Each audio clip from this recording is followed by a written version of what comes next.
C'est une photo très spéciale. Vous êtes beaux tous les deux. C'est la première fois que l'on parle d'elle en tant que mère.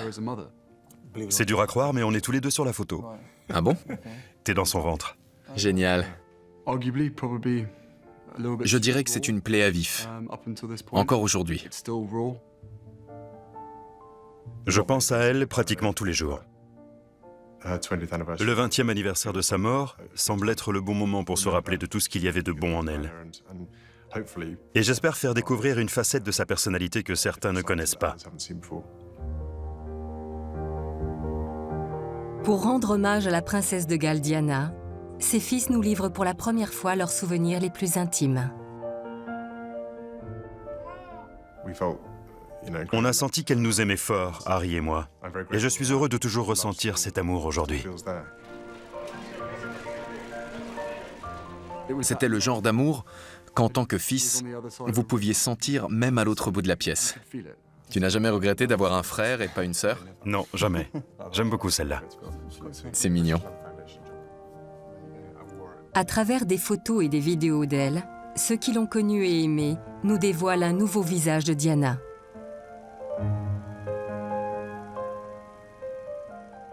Diana aimait énormément les enfants, et je crois que je suis le premier dont elle s'est occupée.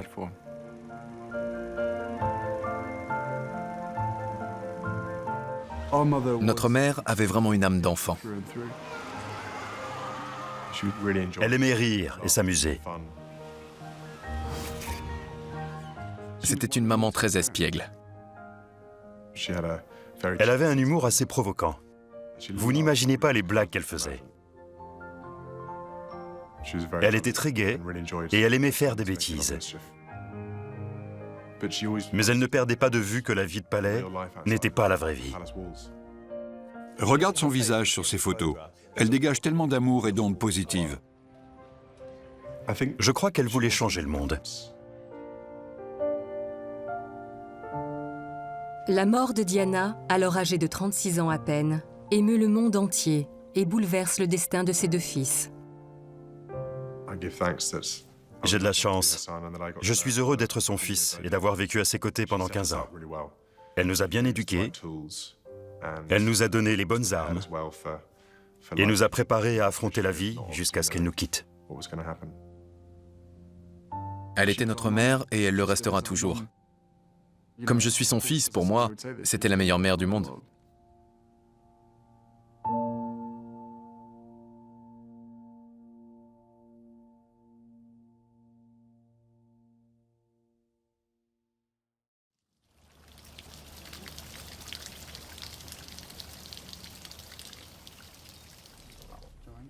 Quand on a retrouvé ces albums photos, il n'y a pas longtemps, une partie de moi voulait les regarder et l'autre partie voulait attendre de trouver le bon moment pour qu'on les regarde tranquillement tous les deux. Elle adorait prendre des photos. Elle faisait de beaux portraits d'ailleurs. On devine assez vite la personnalité de la personne photographiée. Mais c'est marrant car il y a peu de photos d'elle. Elle était derrière l'objectif. Oui. Et c'est des photos de quand on était petit. Oui, il doit y avoir des photos de toi quand tu avais un jour et pareil pour moi. On nous voit grandir. En les regardant, on se rappelle des tas de choses. Quand j'ai commencé à regarder les photos, beaucoup de souvenirs me sont revenus. On pensait qu'on avait l'air cool, déguisé comme ça. Oui, c'est génial. On s'amusait bien, non? Ça alors, c'était la rentrée? Sûrement une de mes premières rentrées. Oui, ta première rentrée.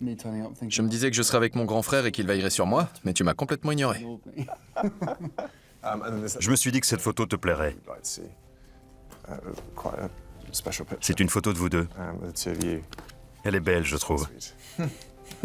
Tu te souviens où elle a été prise? Elle a été prise en vacances. Je me souviens seulement que j'avais les jambes toutes maigres. Ça n'a pas changé. C'est vrai que t'étais maigre.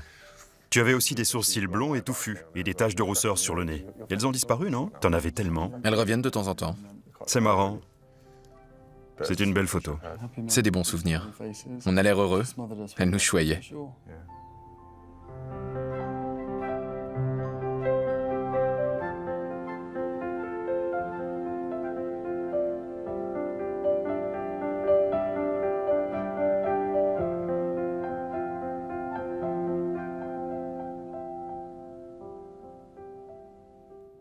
William et moi, on n'aurait pas pu avoir une meilleure mère. Elle nous prenait dans ses bras et nous serrait aussi fort que possible. Et comme j'étais tout petit, je ne pouvais pas m'échapper. Elle ne nous lâchait pas avant de l'avoir décidé. Le simple fait d'en parler, ça me rappelle les câlins qu'elle nous faisait. Ça me manque. Cette sensation me manque. Cette partie de la vie de famille me manque. Ça me manque d'avoir une maman qui fait des câlins et qui nous donne l'affection dont tout le monde a besoin. Elle savait nous montrer qu'elle nous aimait. Elle savait nous montrer à quel point on comptait pour elle. Elle nous a transmis l'importance des sentiments et leurs valeurs. Elle nous l'a prouvé en annulant des rendez-vous inscrits à son agenda pour sortir et faire des choses ensemble, ou en prenant le temps de parler avec nous de l'école ou de nos problèmes. Je crois que sa facilité à communiquer et sa disponibilité ont joué un rôle essentiel. En privé, c'était une mère aimante, attentionnée et une femme extrêmement drôle.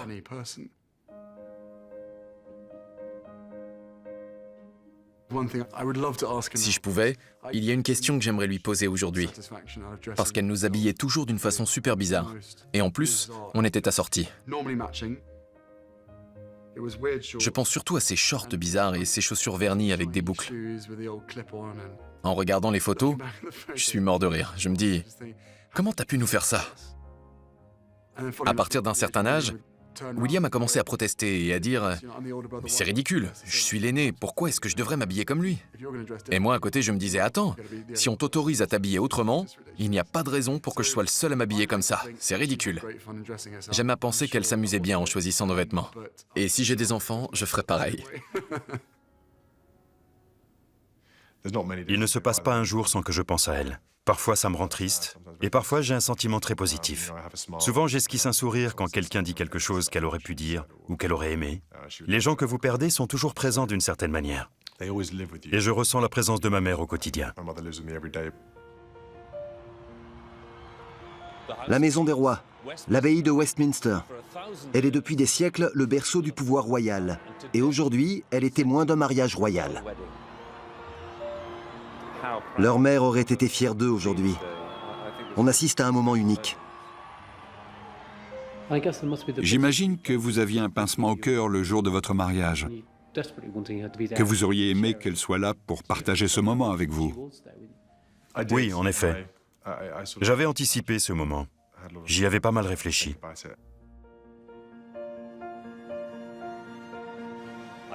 Je vous déclare mari et femme, au nom du Père, du Fils et du Saint-Esprit. Amen.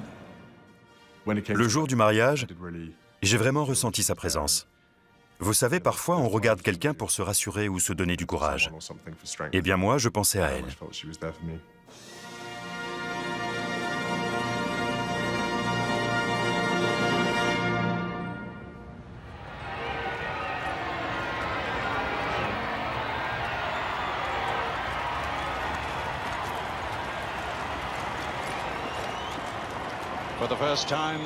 Lady Diana passe pour la toute première fois sous l'arche de l'amirauté.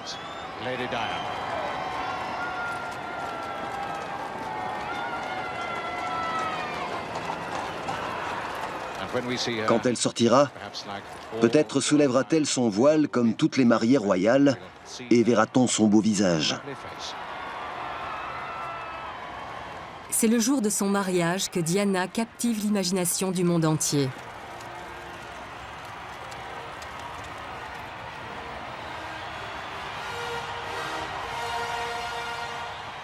Quelle meilleure alchimie que l'amour et l'apparat.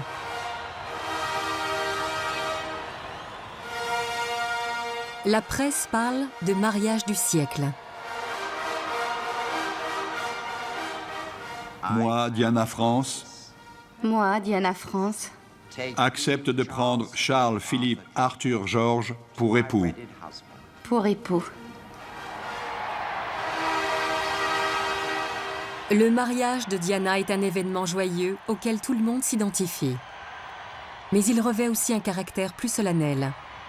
Diana s'unit à la famille la plus célèbre du monde. À la fin de la journée, c'était une jeune femme de 20 ans comme toutes les autres. Enfin, une Lady Spencer de 20 ans, qui avait épousé une institution, la famille royale britannique. Elle a apporté un nouveau souffle à sa fonction.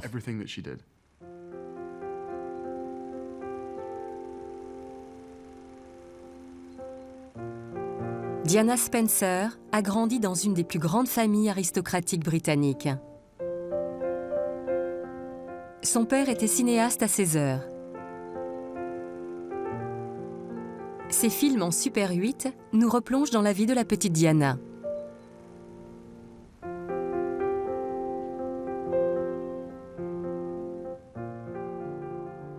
Diana aimait énormément les enfants, et je crois que je suis le premier dont elle s'est occupée.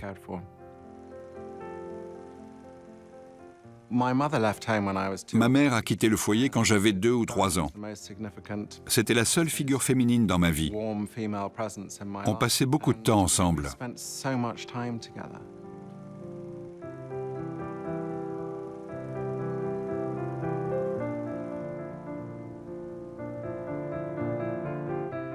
Le divorce de mes parents a été un moment difficile à passer pour tous les deux. Ça nous a laissé un goût amer et ça nous a beaucoup affectés. Ils ne se parlaient pas beaucoup. J'ai toujours eu le sentiment que la sœur avec qui j'avais grandi n'avait pas confiance en elle et qu'elle n'était pas heureuse.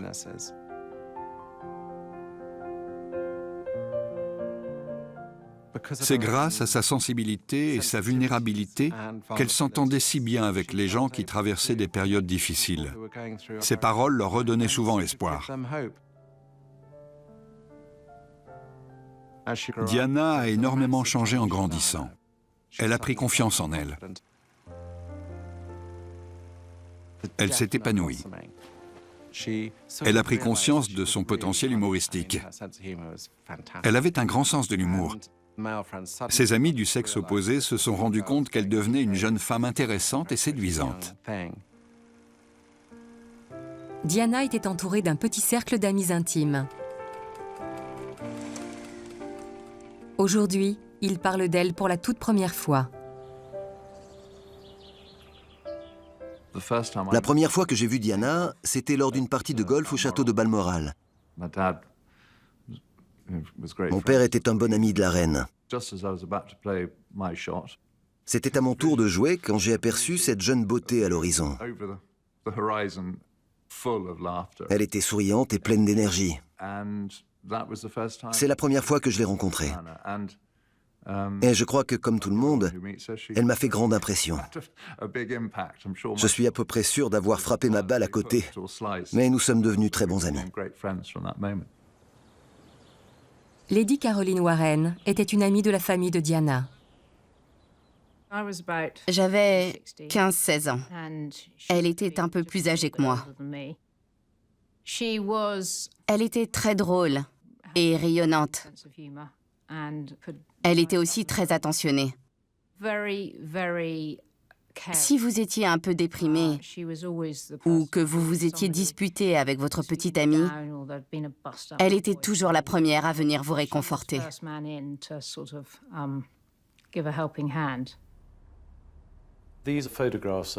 Ce sont des photos de Diana quand elle gardait ma petite sœur.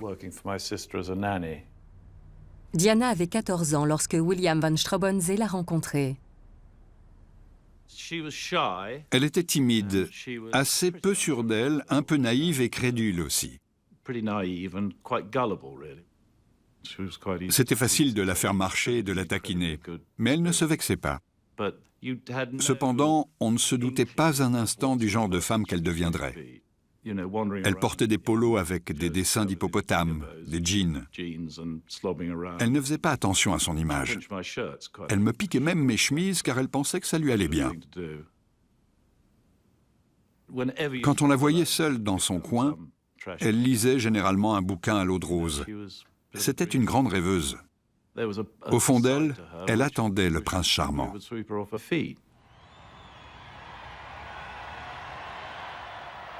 Tous les spectateurs étaient venus des 4 coins du royaume pour apercevoir la nouvelle princesse de Galles.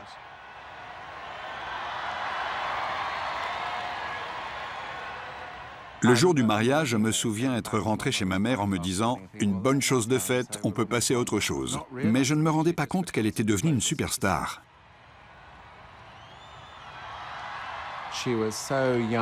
Elle était jeune, belle, fraîche, rayonnante et pas coincée. Tout ça était assez inédit pour une personnalité de son rang.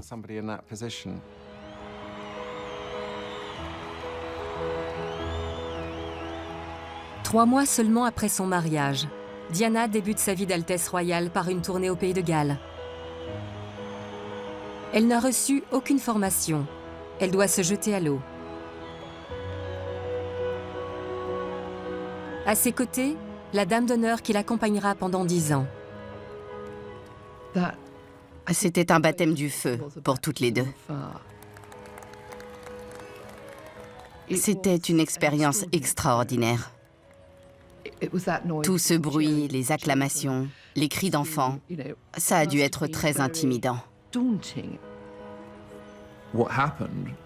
Je pense que ceux qui ne connaissaient pas Diana se sont retrouvés comme moi devant le 9e trou à Balmoral.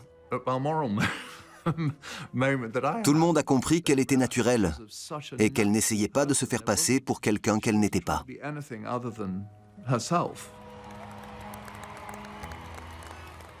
Elle était douée pour aller vers les gens, leur tendre la main, les toucher. Vous savez, je m'en souviens très bien. C'était très émouvant. Elle savait être chaleureuse avec tout le monde. Peu importe d'où venaient les gens, elle savait leur parler. Je crois sincèrement qu'elle avait un don pour communiquer.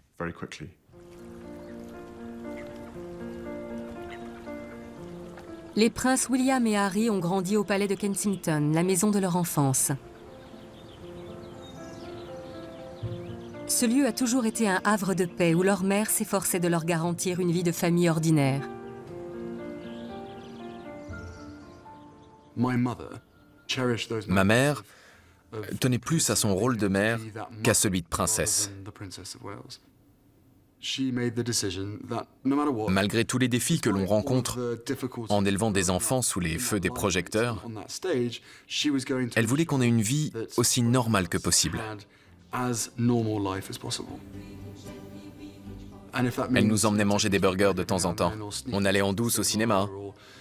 Ou on traversait la campagne dans sa BMW décapotable en écoutant Enya, si je ne dis pas de bêtises.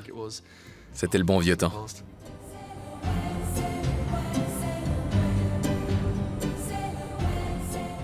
Ce sont tous ces moments qui faisaient d'elle une mère. Elle ne faisait pas de chichi. Elle aimait rire et s'amuser. Mais elle n'a jamais oublié que la vie de palais n'était pas la vraie vie. Elle a tout fait pour qu'on en soit conscient. Elle nous a sensibilisés à certains problèmes, alors qu'il aurait été facile de passer à côté, surtout dans notre cas.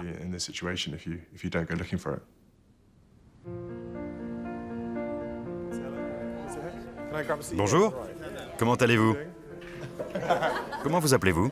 David, Un foyer d'hébergement d'urgence est le dernier endroit où imaginer un membre de la famille royale. Et pourtant, le prince William se sent chez lui au Passage, le plus grand centre de sans-abri de Londres. George va bien? Oui, très bien. Il grandit beaucoup trop vite. Son buste et ses épaules ont grandi si vite qu'on a dû faire refaire tous ses habits. Il grandit à vitesse grand V. Il sera assez baraqué, je pense, comme son père. Le prince William est un habitué du Passage. Sa mère l'y a emmené pour la première fois lorsqu'il avait tout juste 12 ans. Je n'étais pas très à l'aise à l'époque, mais j'adorais venir et écouter ces gens qui avaient d'incroyables histoires à raconter et qui avaient traversé des épreuves difficiles. C'est ce qui m'a sensibilisé au sort des SDF. C'est génial, Brian. Regardez-moi ça. C'est super. Vous trouvez que le dessin et l'art vous aident? Ça m'aide à surmonter la dépression. Je suis en dépression depuis la mort de ma femme l'année dernière. Toutes mes condoléances. Quand je l'ai rencontré, je me voyais aller boire une pinte au pub du coin avec lui. Il n'a pas peur de se retrousser les manches comme sa mère. Elle était une sorte de soldat de la famille royale.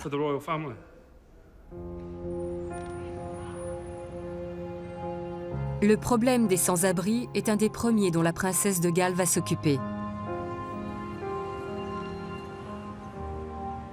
Elle se rend dans les quartiers les plus défavorisés de Londres pour se faire une idée de ce qu'est la vie dans la rue.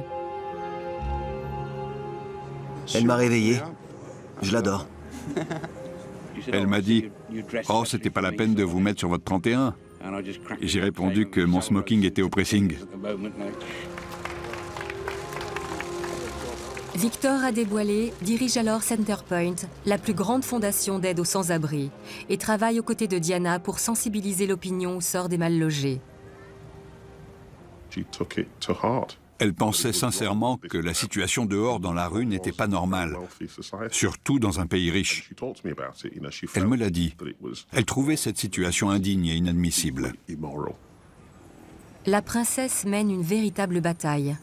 Elle dresse un état des lieux alarmant sur la situation des sans-abri et s'attire les foudres du monde politique.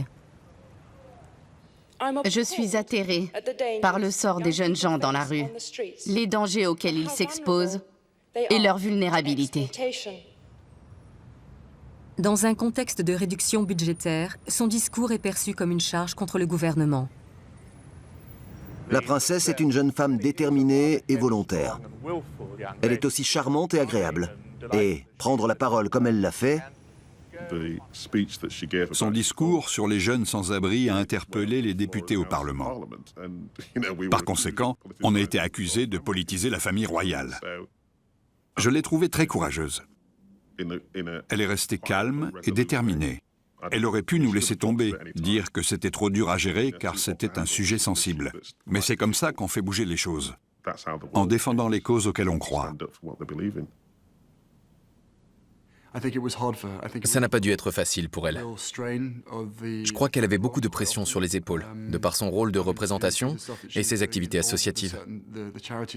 Vous savez, de temps en temps, on a besoin de répit, de souffler un peu.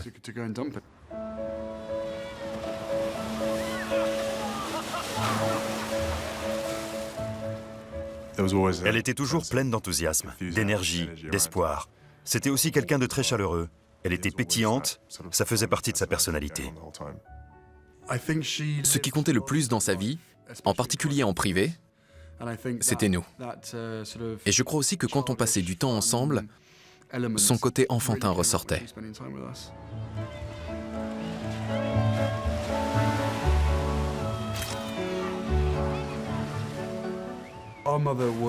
Notre mère avait vraiment une âme d'enfant. Quand j'explique à quel point elle était drôle, et que quelqu'un me demande de donner un exemple, j'entends son rire dans ma tête. Elle avait un rire bien particulier. Et quand elle riait, son visage rayonnait de bonheur.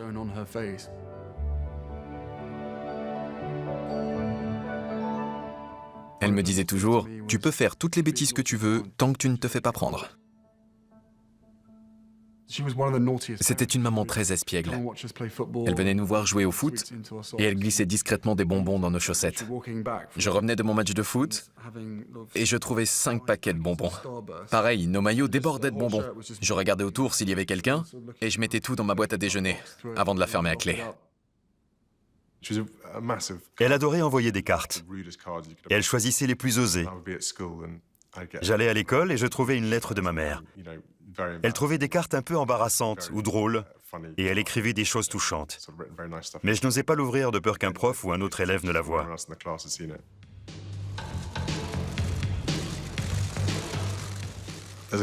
J'ai quelques souvenirs assez drôles.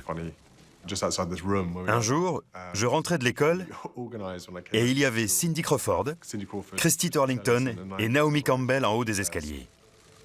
À l'époque, j'avais 12-13 ans et des posters d'elle dans ma chambre. Je suis devenu tout rouge. Je ne savais pas quoi dire. Donc j'ai bredouillé quelque chose et je crois même être tombé dans les escaliers. Je n'en croyais pas mes yeux. Mais c'est un souvenir qui restera gravé. Elle nous aimait, mais elle aimait aussi nous taquiner. Elle était très farceuse. Ce sens de l'humour est pour elle une véritable soupape, alors qu'elle prend position face à l'un des problèmes les plus graves de l'époque. Nous sommes tous concernés par cette nouvelle menace. Dans les années 80, le monde est touché par une épidémie sans précédent. La communauté gay est décimée par le sida. Mais au lieu de dénoncer la souffrance des malades, les tabloïds les stigmatisent en les accusant de propager le virus. Les gros titres sont à l'origine d'une vague d'homophobie. Ian Walker, alors jeune homosexuel, connaîtra des années de discrimination. Tout le monde était terrifié à l'idée d'attraper le VIH. Beaucoup de gens disent que le jour où ils ont appris qu'ils étaient séropositifs, leur entourage a arrêté de les toucher. Ils portaient systématiquement des gants, des masques, des blouses. J'ai même entendu l'histoire d'un gars qui était allé chez le dentiste, qu'il avait reçu avec une espèce de tenue de cosmonaute. Alors que la peur du contact physique avec les malades du sida est à son comble, la princesse Diana se rend à l'hôpital du Middlesex, qui compte le seul service du sida du Royaume-Uni.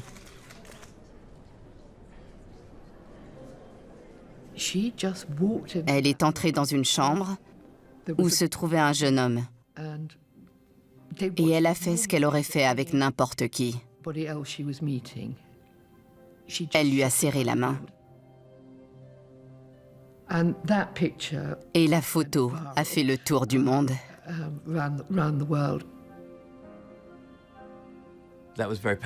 Ce contact physique était très symbolique. Elle a mis fin à la paranoïa générale avec une simple poignée de main. Le London Lighthouse a joué un rôle clé dans l'épidémie de VIH en Grande-Bretagne, en proposant des soins aux malades et aux mourants. À l'époque, j'étais thérapeute au London Lighthouse et la mort faisait partie de notre quotidien. Le soir, je rentrais chez moi et je me demandais qui serait encore là le lendemain. La princesse Diana prend fait et cause pour le London Lighthouse, défendant publiquement ce centre et rendant régulièrement visite aux patients, souvent sur son temps libre. Quand elle entrait dans une pièce, elle rayonnait grâce à son sourire. Elle rayonnait quand elle souriait. Je sais, j'ai l'air un peu fanatique. Pourtant, je ne suis pas spécialement royaliste. Je suis républicain même. Mais elle était unique en son genre.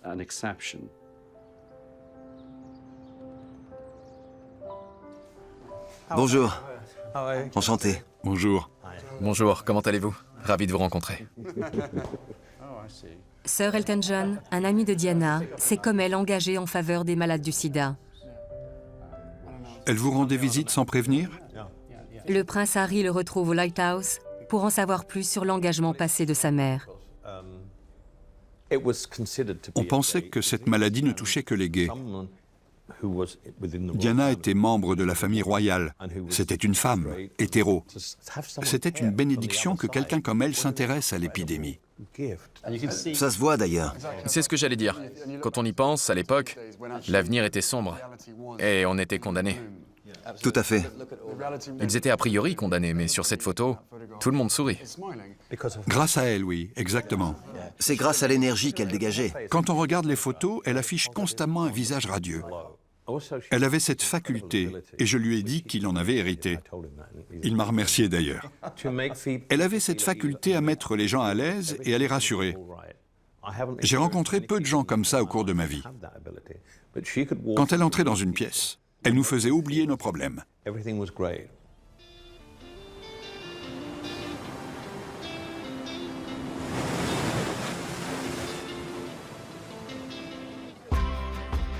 C'est la journée mondiale du sida et le prince Harry est à la Barbade pour inciter la population à se faire dépister. C'est le meilleur moyen d'empêcher le virus de progresser. J'en prends encore un peu. Ne prenez pas tout. Non, ne vous en faites pas. Le prince Harry a emmené une amie pour l'aider à montrer l'exemple. C'est une des femmes les plus célèbres du monde. Bienvenue Rihanna, merci d'être venue. Je vous en prie. On a eu la chance de pouvoir faire venir Rihanna. À elle seule, elle compte plus de 60 millions de followers sur Instagram. C'est important que quelqu'un d'une telle notoriété soit là. D'autant plus qu'elle a perdu des amis à cause du sida. On dirait vraiment pas. Vous l'avez vraiment fait? Oui, on ne sent rien. Son travail de sensibilisation au VIH et au sida est remarquable. Le plus important, c'est de mettre fin aux préjugés sur la maladie, car c'est ça le plus grand fléau. Ma mère était un modèle.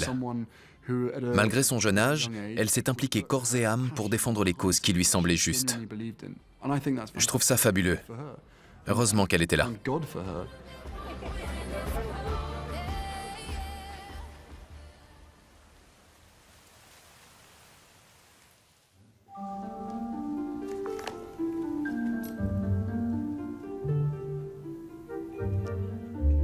J'ai travaillé en tant que photographe pour Charles et Diana pendant de longues années.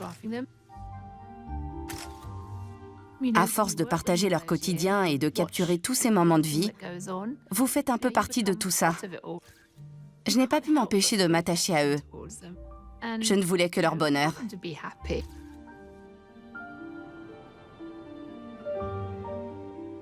Les journaux ont publié beaucoup d'histoires négatives sur leur mariage. Je les ai ignorées autant que faire se peut.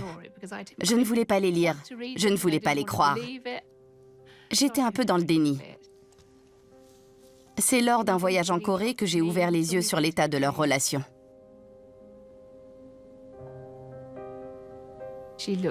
Elle avait l'air malheureuse, et lui aussi. J'ai compris que quelque chose n'allait pas. Ça saute aux yeux sur les photos. Ils sont distants. Sur la photo dans les escaliers, on voit qu'ils descendent sur 2 escaliers différents.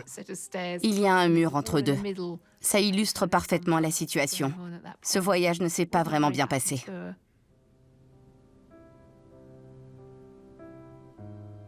C'était une période difficile pour Diana.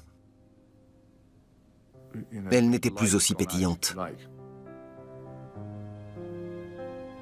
Quelqu'un est profondément affecté.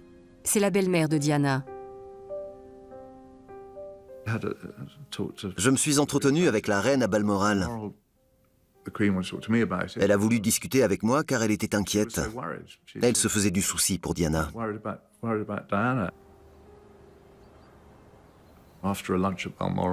Je me souviens, c'était après un déjeuner à Balmoral. On était entouré par ce paysage grandiose avec la bruyère et le château. Et c'est là qu'on a eu cette discussion importante et très personnelle. La reine voulait savoir comment se portait Diana. Et Diana se sentait aussi mal qu'elle l'imaginait. Ce fut un échange assez triste. Ce fut triste car la situation était vraiment critique.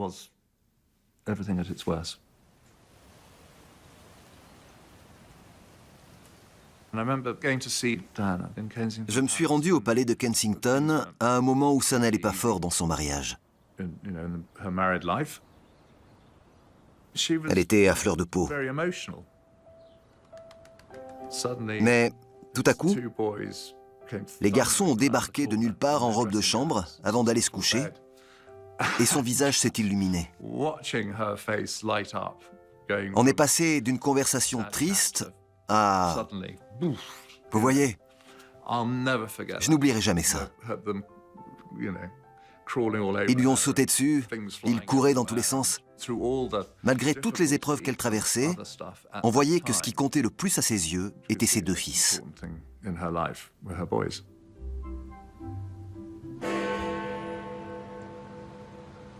Le palais de Buckingham a le regret de vous annoncer la séparation du prince et de la princesse de Galles. Leurs Altesses royales n'ont pas l'intention... Quand nos parents se sont séparés, on passait sans cesse de l'un à l'autre. Mais on avait la sensation de ne pas assez voir notre mère et de ne pas assez voir notre père. Vous savez, on en a passé des heures en voiture, assis à l'arrière, à se bagarrer avec mon frère. C'est moi qui gagnais, bien sûr. Ce n'était pas tous les jours facile. Même si je sais que nous ne sommes pas les seuls à avoir vécu ça.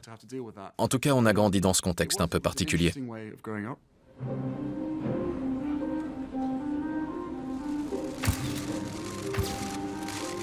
L'intimité s'obtient de haute lutte lorsqu'on est membre de la famille royale. Mais après la séparation, l'acharnement des médias à son endroit atteint des sommets.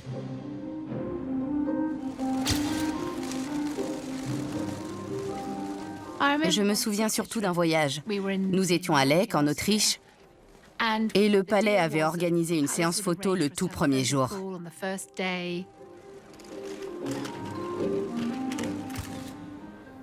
Mais ensuite, on devait les laisser skier tranquilles et profiter de leurs vacances.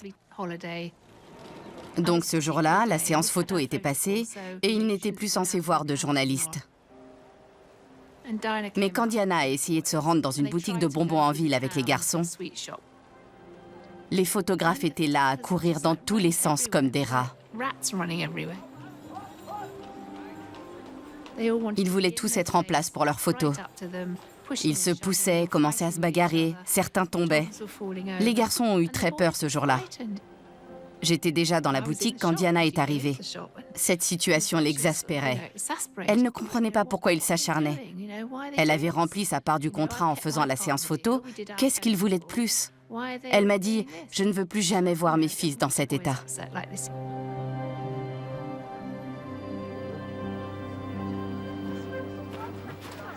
Excusez-moi, je vous parle en tant que mère.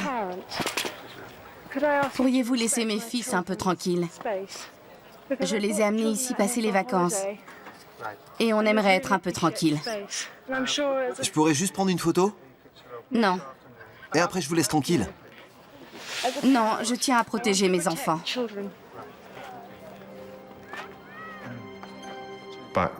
Les gens auraient été effarés s'ils avaient su ce qu'on subissait au quotidien.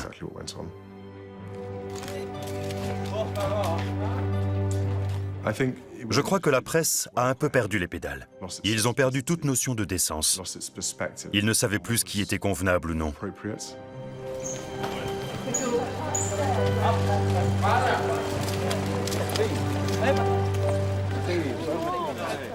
Imaginez, vous êtes la princesse de Galles et une mère de famille. Je ne crois pas qu'être poursuivi par 30 personnes à moto qui vous bloquent la route, vous crachent dessus, vous crient dessus, se comportent mal pour obtenir une réaction de votre part, jusqu'à faire pleurer une femme en public, je ne crois pas que ce soit décent. Malheureusement, je me souviens qu'elle pleurait à chaque fois que la presse devenait trop intrusive. Dehors, Dehors, dehors, dehors. dehors, dehors, vous ne comprenez pas?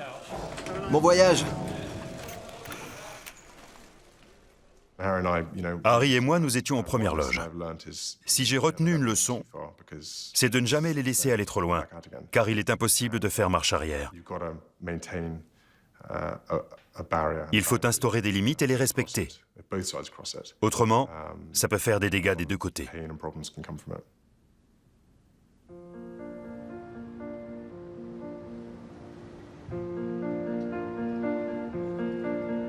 En août 1996, après 15 ans de mariage, le prince et la princesse de Galles divorcent.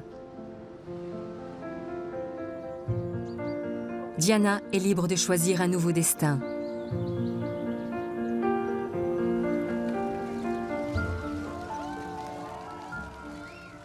Une fois que le divorce a été prononcé, quand je l'ai vue, je l'ai trouvée beaucoup mieux. Elle était plus heureuse. Elle ne faisait plus partie de la famille royale. Elle s'est sentie libérée. C'était une très belle femme. Et elle aimait faire grande impression. Elle était libre comme l'air et elle ne s'en portait pas plus mal.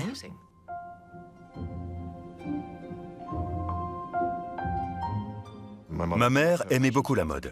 Elle adorait ses vêtements, mais elle n'en était pas esclave. Un jour, je me revois me balader dans son dressing entre toutes ses robes, tous ses vêtements, et croyez-le ou non, elle n'en pouvait plus de voir ses placards pleins à craquer. Alors je lui ai demandé pourquoi elle ne les donnait pas, pourquoi elle n'en profitait pas pour faire une bonne action. Combien 19 000 ici. Le monsieur ici m'en offre 19 000. Diana met aux enchères des dizaines de robes 25 000. et récolte des millions de dollars pour lutter contre le sida et le cancer. 30 000. 175.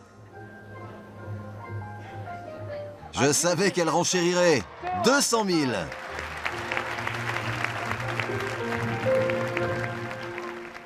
Elle m'a montré le catalogue de la vente et elle m'a dit « C'était ton idée ». Je lui ai dit « J'ai eu une bonne idée alors ». C'était gratifiant de voir que ça avait marché.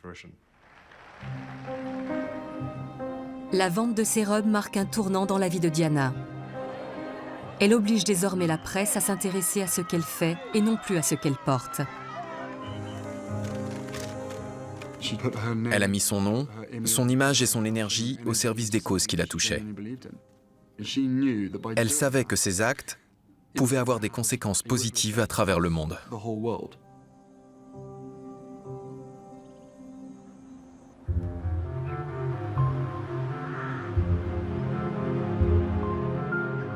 En août 1997, 3 semaines avant sa mort, elle arrive en Bosnie.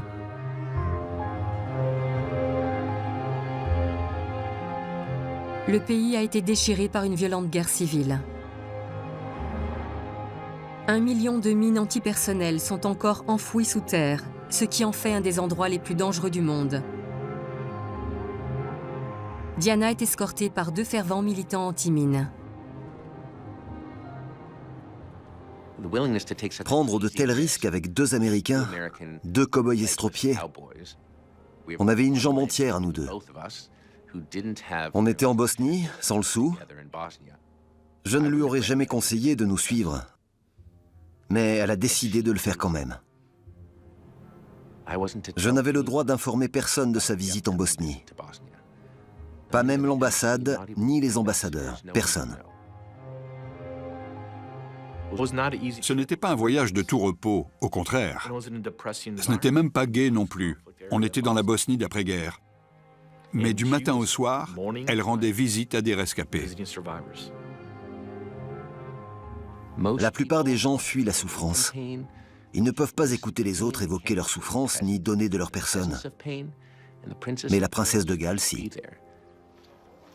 En Bosnie, Diana rencontre les plus jeunes victimes du conflit, comme le jeune Zarko, 12 ans, qui a perdu une jambe en marchant sur une mine.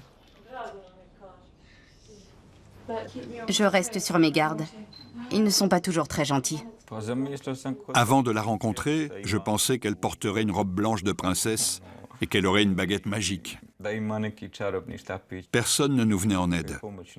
On était seuls et démunis.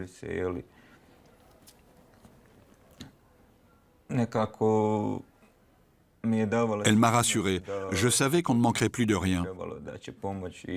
Elle était si charitable et si forte qu'elle pouvait changer le monde. Malic a 15 ans lorsqu'il rencontre Diana. Il a lui aussi perdu une jambe en marchant sur une mine. Ici, il y a un chemin qui mène au village. On était gamins. On pensait que c'était sans risque. J'ai fait quelques mètres sur le chemin et c'est là que j'ai eu mon accident.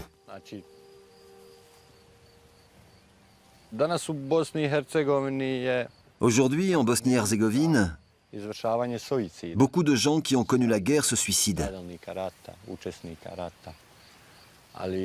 Mais moi, j'ai eu la chance de recevoir le soutien de la princesse Diana.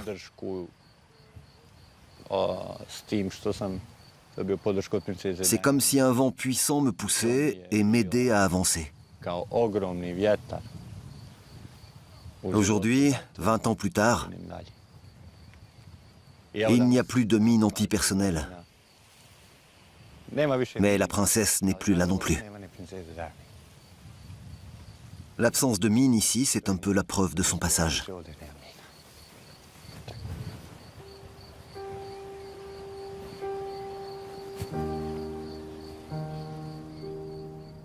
Cette visite s'inscrit dans une campagne plus large.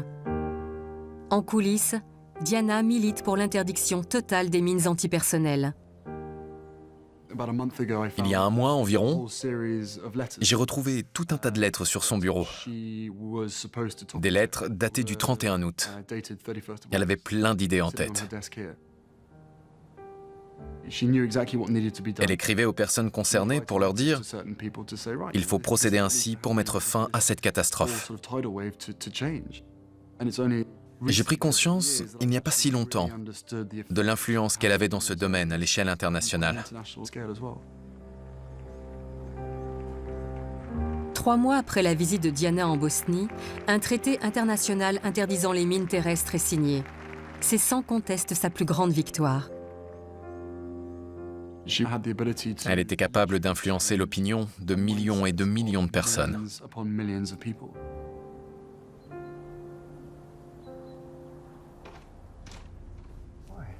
Bonjour, Voici le lutin. tu es habillé comme un cancre. Ken Roosevelt, enchanté. Moi de même. Le prince Harry a invité Ken, Jerry, Žarko et Malić au palais de Kensington pour qu'ils lui racontent la visite de Diana en Bosnie. Alors, oui, c'est ça. C'était il y a 20 ans. Nous voilà réunis. Vous n'avez pas changé. Enfin, presque. Vous avez peut-être perdu quelques cheveux. Vous êtes presque les derniers à avoir vu ma mère en vie. Vous l'avez vue il y a moins longtemps que moi. Qu'est-ce que ça vous fait qu'une princesse vienne vous voir et s'intéresse au sort des Bosniens, de la Bosnie et aux mines antipersonnelles?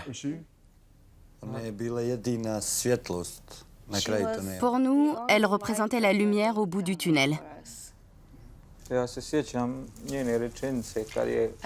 me rappelle que la dernière chose qu'elle nous ait dite en partant, elle a dit « On ne vous oubliera pas ». C'était très important pour lui. Et c'est resté gravé pour toujours. Oui,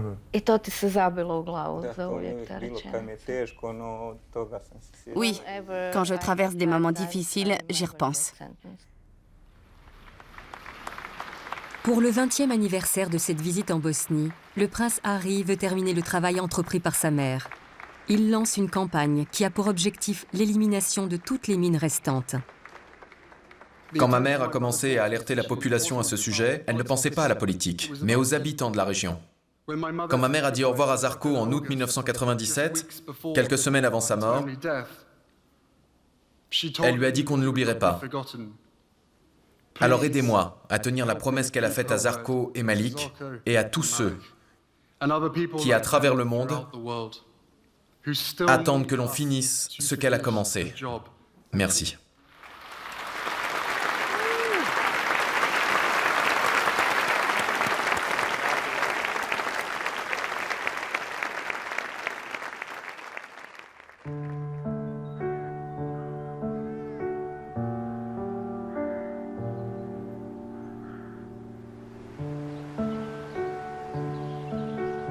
En août 1997, Harry et William passent leurs vacances d'été dans les Highlands.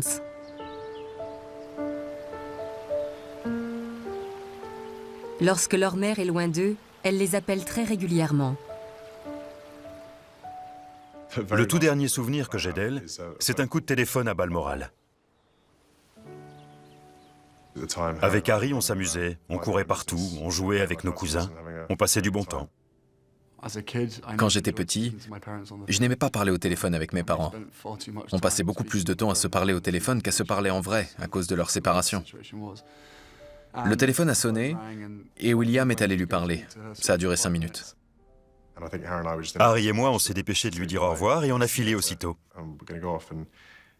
Si j'avais su ce qui allait se passer, je n'aurais pas été aussi indifférent au téléphone. C'est impossible d'oublier ce coup de téléphone. Vous vous rappelez ce que vous lui avez dit? Oui, je m'en souviens. Ensuite, j'ai entendu « Harry, Harry, maman au téléphone ». Ok, c'est mon tour, j'y suis allé. J'ai pris le combiné et elle me disait qu'elle appelait de Paris. Je ne me souviens pas exactement de ce que je lui ai dit. Mais je regretterais toute ma vie que ce coup de fil ait été aussi court. Si j'avais su que je parlais à ma mère pour la dernière fois, j'aurais eu bien d'autres choses à lui dire. C'est douloureux d'y repenser aujourd'hui. Je dois vivre avec, pour le restant de mes jours. Je ne savais pas que c'était la dernière fois que je lui parlais. Si j'avais eu ne serait-ce que le pressentiment qu'elle perdrait la vie ce soir-là, on aurait eu une meilleure conversation.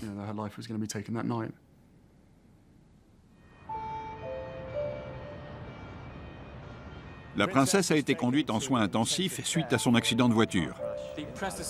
La Press Association a annoncé dans une dépêche à 4h41 du matin le décès de Diana, princesse de Galles.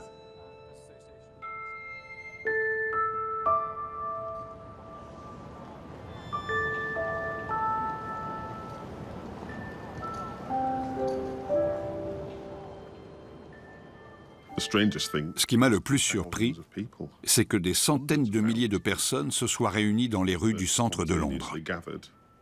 Je n'avais jamais vu ça. Et j'espère quelque part ne jamais revoir ça de ma vie.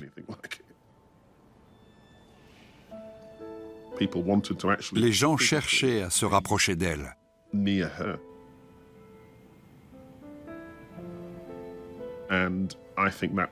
Sa profonde humanité faisait écho à la leur. Peu importe leur classe sociale ou leur parcours, les gens s'identifiaient à elle.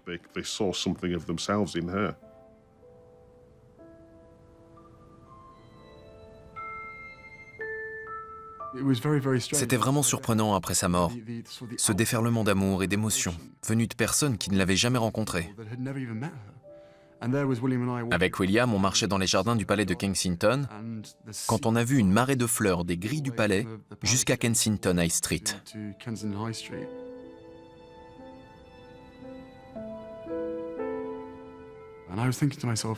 Je me demandais comment tous ces gens qui n'avaient jamais rencontré ma mère pouvaient pleurer et paraître plus tristes que moi.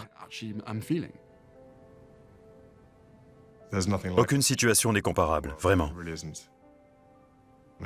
C'est comme si un séisme était venu secouer notre famille, notre vie, tout ce qui nous entoure.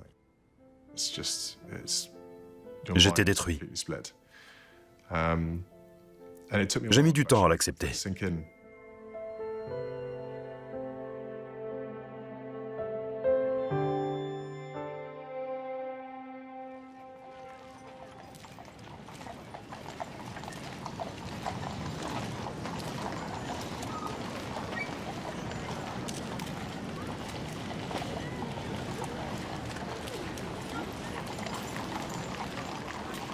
Le prince William a 15 ans lorsque sa mère meurt. Le prince Harry n'en a que 12.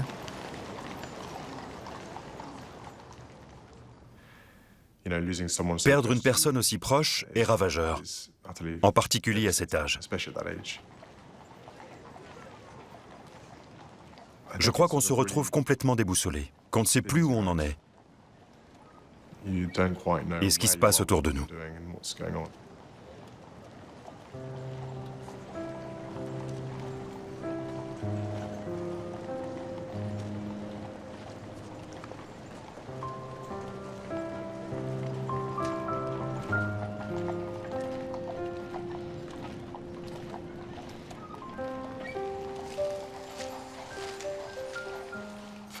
Notre famille a été très soudée.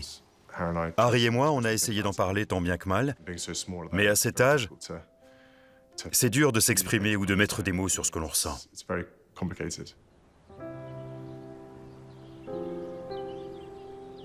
Après la cérémonie à l'abbaye de Westminster, son corps est ramené au domaine familial d'Oldthorpe. C'est ici, sur cet îlot du lac Ovale, que Diana est inhumée.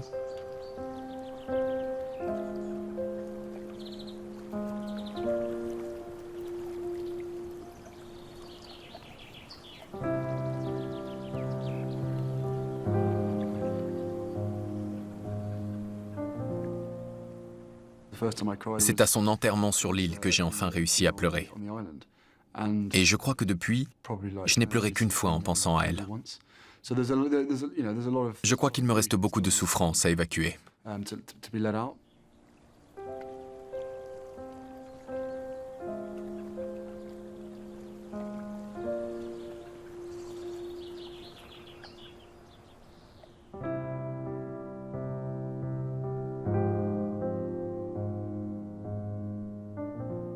On a essayé tout doucement de se reconstruire et de comprendre ce qu'il s'était passé. Je me répète sans cesse que ma mère n'aurait pas voulu que je sois en colère, qu'elle n'aurait pas voulu que je sois triste. Elle n'aurait pas voulu de tout ça. Parfois, j'essayais de m'occuper pour ne pas y penser. Ce n'était pas toujours l'idéal, mais au moins ça me permettait de dépasser le traumatisme initial. Ça a bien duré jusqu'à 5 ou 7 ans après sa mort. J'étais si jeune quand c'est arrivé que j'ai grandi en me disant que c'était normal de ne pas avoir de mère. Je crois que c'est une réaction assez classique. Je me suis dit, ne pense pas à ta mère ni à la tristesse que tu ressens. Ce n'est pas ça qui va la ramener. Ça ne fera qu'augmenter ton chagrin.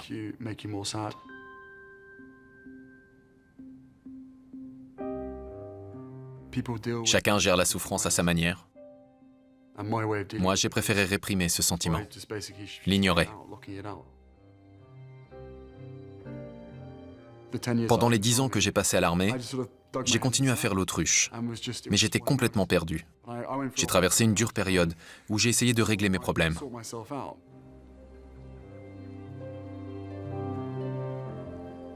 J'ai une pensée pour tous ceux qui ont perdu un proche. C'est le genre d'expérience qui rapproche les gens. On fait partie d'un même club dont personne ne veut être membre. On partage les mêmes sentiments. Et généralement, on remarque tout de suite quelqu'un qui est passé par là.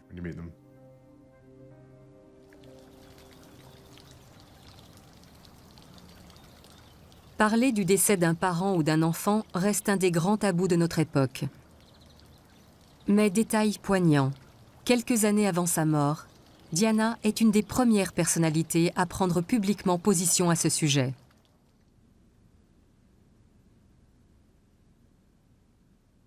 Lors de la création de l'association Child Bereavement UK, Diana m'a prouvé son amitié en me soutenant personnellement. Bonjour à tous. C'était un de mes premiers discours en public et elle m'a aidé à me préparer. Cette organisation s'intéresse à un problème dont beaucoup sont victimes au quotidien. Elle est venue au lancement, donc toute la presse a parlé de nous. On n'aurait pas pu espérer une meilleure publicité. Elle avait un réel don d'empathie. Il lui suffisait de voir quelqu'un pour savoir ce qu'il ressentait. C'est une qualité que je retrouve chez le duc de Cambridge. Grâce à son histoire et à son parcours, il a une grande facilité pour comprendre les gens et il peut facilement nouer des liens. Le prince William a pris la succession de sa mère en devenant parrain du Child Bereavement UK. Je suis persuadé que tout le monde veut aider, mais ne sait pas forcément comment s'y prendre. Il arrive donc que ces gens-là le fassent maladroitement, ou alors qu'ils n'agissent pas, ce qui est encore pire. J'étais enceinte de notre deuxième fille. J'avais rendez-vous pour un contrôle de routine pendant ma 38e semaine de grossesse, mais ils n'ont pas trouvé de battement de cœur. Je suis désolée. C'est rien. Le bébé d'Emily, Abby, a cessé de vivre. La fille de John, Rosie, est morte à l'âge de 19 ans. On ne sait pas encore quoi faire des cendres de Rosie. Elles sont encore chez nous. C'est dur de lui dire au revoir. Oui, c'est très dur. C'est extrêmement compliqué de passer à autre chose quand on perd un proche, de sortir de cette période de deuil. C'est une douleur qui ne nous quitte jamais vraiment. Il faut apprendre à vivre avec. Ça fait partie de la vie et c'est une étape indispensable. Il faut essayer de faire de son mieux. Tout à fait. Merci, John et Emily. Merci à vous. Je trouve ça vraiment très courageux de votre part de venir en parler. Et je vous en remercie. Il faut honorer leur mémoire. Oui, exactement.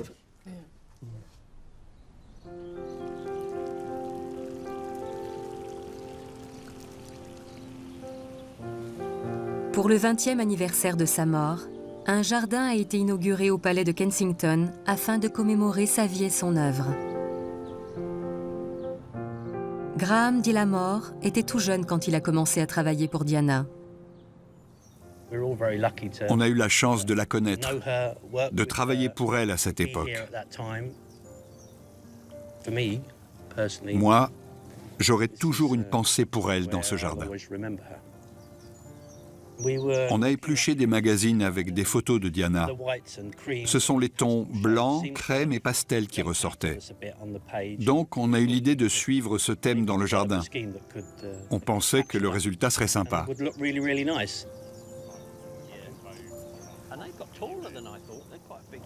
Regardez, nous avons des digitales qui commencent à fleurir. Elles sont superbes. On a également planté des lys blancs et de belles roses couleur crème.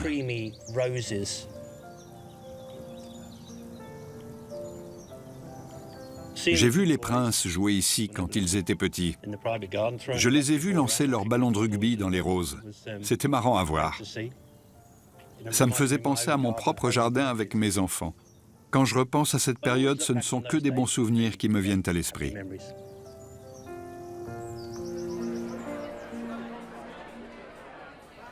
Quand je vois Harry et William, c'est marrant parce que j'ai l'impression de voir Diana. Ça me rend heureux. J'allume la télé et, par exemple, je vois Harry faire des blagues, comme Diana. Et quand je vois le sourire de William, son comportement avec les gens, c'est sa mère tout crachée.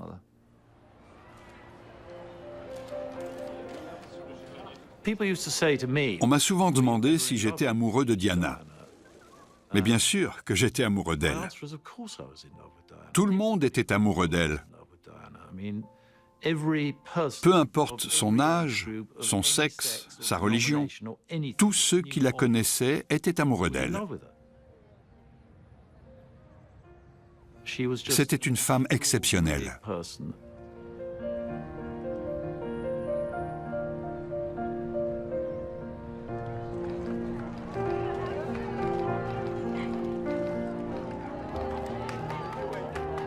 Les 20 ans qui viennent de s'écouler ont vu la naissance de 2 de ses petits-enfants. Comment faites-vous pour transmettre cet héritage à vos enfants? Je parle tout le temps de Mamie Diana. On a beaucoup de photos à la maison. Et on parle souvent d'elle. Ce n'est pas facile car Catherine ne l'a pas connue. Donc elle ne peut pas leur en parler aussi bien que moi. Quand je couche George et Charlotte, je leur parle souvent d'elle. Je leur explique qu'ils ont 2 grands-mères. Pour moi, c'est important qu'ils la connaissent.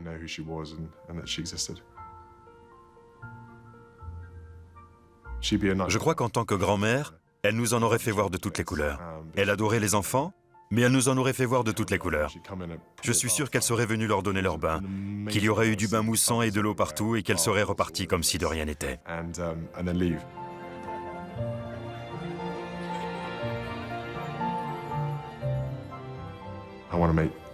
Je veux passer le plus de temps possible avec George et Charlotte, parce que je sais, grâce à ma mère, que c'est un moment crucial chez l'enfant.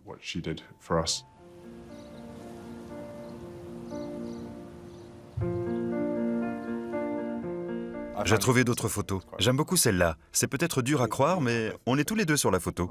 Ah bon? Tu es dans son ventre. Génial. Oui, c'est marrant. Elle a écrit W. Harry au dos. Je trouve que tu avais l'air plutôt content à l'idée d'avoir un petit frère ou une petite sœur. Je crois que je voulais te régler ton compte dès ta sortie. Mais j'aime beaucoup cette photo, elle est très belle. Elle a l'air heureuse. Je crois que les moments passés avec elle, l'avoir eue à mes côtés, avoir eu le sentiment d'être aimé, ce sont les plus beaux souvenirs que je garde d'elle. Ça a été très dur, et ça continue de l'être aujourd'hui. Tous les jours, William et moi, on aimerait qu'elle soit parmi nous. On se demande quel genre de mère elle aurait été, quel rôle elle aurait joué dans la société, comment elle ferait pour faire bouger les choses. Je crois sincèrement qu'elle serait fière d'Harry et moi, qu'on ait surmonté toutes ces épreuves et sa mort. Ça m'a endurci, car je sais désormais que je peux tout affronter. Avec Harry, on s'est senti tout particulièrement choyés. Je suis content de toujours ressentir l'amour qu'elle nous a donné 20 ans après. Et si cet amour est encore présent, c'est grâce à elle.